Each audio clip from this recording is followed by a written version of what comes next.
So I recently saw an interview with Joe Rogan and Matthew McConaughey. And the part that interested me the most was Matthew McConaughey and Joe Rogan's commentary about the Bible and how they believe, what aspects of the Bible they believe, and their religiosity concerning the Bible. And what's interesting is that they was talking about a movie, and I can't remember exactly which movie it was, where Matthew McConaughey played a scientist who was also a person who believed in God. And Matthew McConaughey enjoyed taking that role because that is the mentality that he himself has, and he wanted to get that across. So in watching it, it reminded me of some of the thought processes that I had in my process of deconstructing from the Bible and part of my journey. And I know that some people are out there in the midst of this aspect of the journey as well.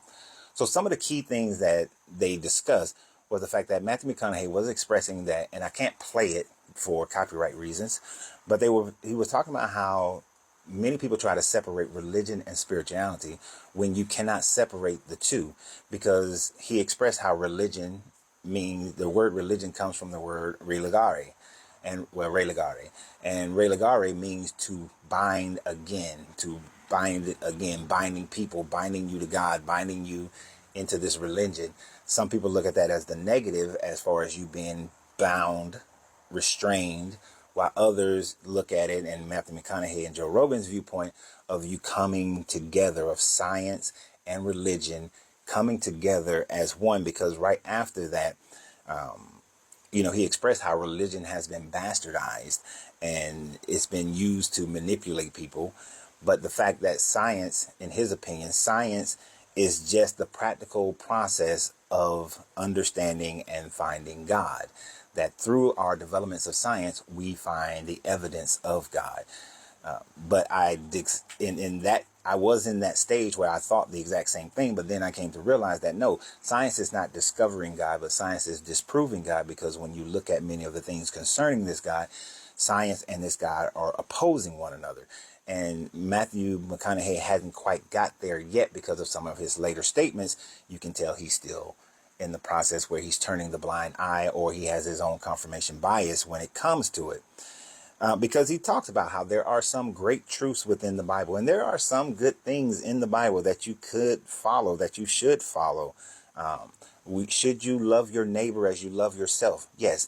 He happened to mention, let thy single eye be clear. So is he understanding that you have to have a clear single eye, your third eye, instead of the two eyes that you have? Because if you see the world just through your two eyes, then you're not seeing the true world. You're not seeing the true universe. You have to clear your third eye, your single eye, in order to see the true universe, which is more of a Gnostic Hermetic thought process. So in my opinion, he's on the path. He may not ever complete that path, but he at least recognizes that there is more to it than what the Bible provides, because he does talk about, and they both agree, that some of the more magical things in the Bible, he doesn't understand. Not so much he doesn't understand, it makes absolutely no sense for those things. He doesn't know what to do. And his exact words were, he doesn't know what to do with the burning bush. He doesn't know what to do with Jesus healing people. He doesn't know what to do with Jesus feeding all these people. Basically what he was saying, and Joe Rogan was agreeing, that they don't necessarily know what to do with all the parts of the Bible that are supernatural, the parts of the Bible that are magical, miracle things that are happening. But he does allow for and agrees with the Proverbs. And basically he was like, don't throw the baby out with the bathwater. And if you don't know what that means, that because families used to take one bath a week, and then when they take that bath, the father goes first, and the mother, then the oldest down to the youngest. And usually by the time the baby is bathed, the water is so murky and dirty that you may not even see the baby in the water. And so you throw the nasty water out, and the baby goes out with the nasty water. But the baby is not to be thrown out.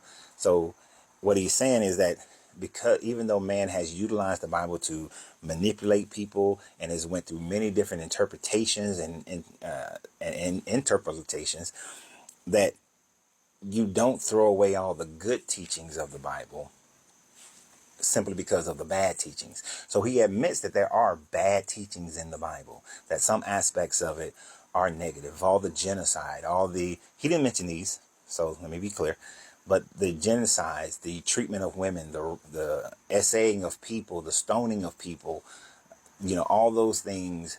Yeah, he doesn't get with the splitting of the Red Seas and all those. No, those things are for him could be removed from the Bible, and just the greater teachings of loving your neighbor and as you love yourself. The husband loves your wives as you love yourself. Those types of teachings he is 100% agreeable upon, and those teachings should be embodied by someone. And his exact words that he takes those type of teachings of the Bible that are that he can use practically in his life and be able to make himself a better person, instead of taking all the other ritualistic things, all the don't do this, don't do that, because he does see it, him and Joe Rogan does see it as a mechanism of control, instead that there are a lot of mechanisms of control in there in order to subdue the mental and the physical and the financial of the people to whom they are, in some people's mindset, binding to this religion, when he is looking at the binding of just the good parts. I thought it was an interesting discussion because I remember being in that place during my deconstruction when I did not want to get rid of the entire Bible. I did not want to get rid of Jesus. I didn't want to get rid of Paul or the apostles or the women who weren't treated unfairly in the Bible. But the more and more I studied it, and you have to come to that realization that the Jesus of the Bible is the God of the Old Testament.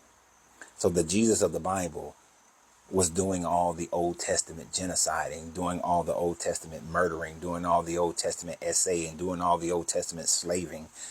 Then you cannot separate them two. It is truly relegare, where they are bound together. Jesus and the Old Testament God are bound together in their thought process and in their being. And if Jesus was worshiping this Old Testament, even if Jesus wasn't the God, even if you get rid of the Trinity and he wasn't the God, Jesus was a practicing Hebrew, a practicing Israelite. So he believed in following the Old Testament. So he believed in the slaughtering of animals.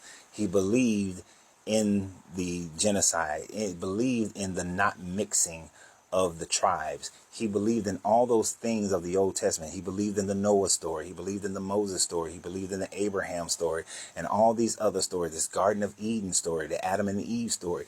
So if Jesus was believing in all those stories, then I cannot follow this Jesus.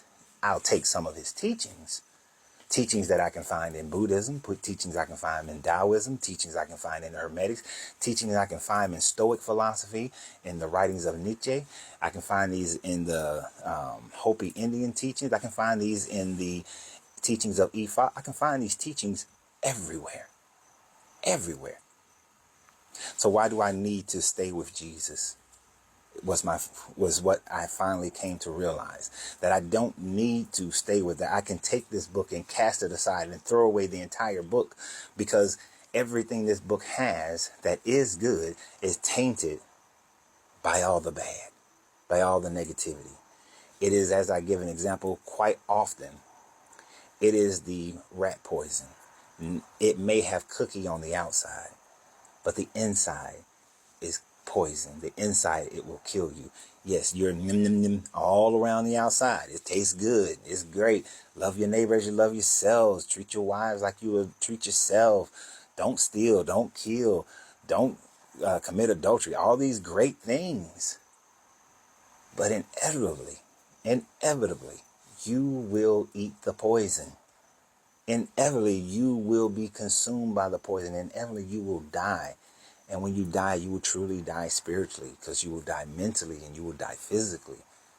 And when you do, you have died to a book that is a falsehood instead of a book that is containing truth. It mixes in a little bit of truth with a whole lot of poison. Because any book or any God that says slavery is okay, that women who are SA got to marry her essayist, that children are to be stoned, that you are to give your firstborn to this God in the Molech sacrifice, that it is okay for you to genocide this group, and when you do, keep the young girls as your wives. Any story like that, any book containing that, all the other good stuff is void, because I can get all of that without ever touching this book. But tell me what you guys think. And always remember, you have to free yourself to be yourself, because your greatness is non-negotiable. Good journey, good vibrations.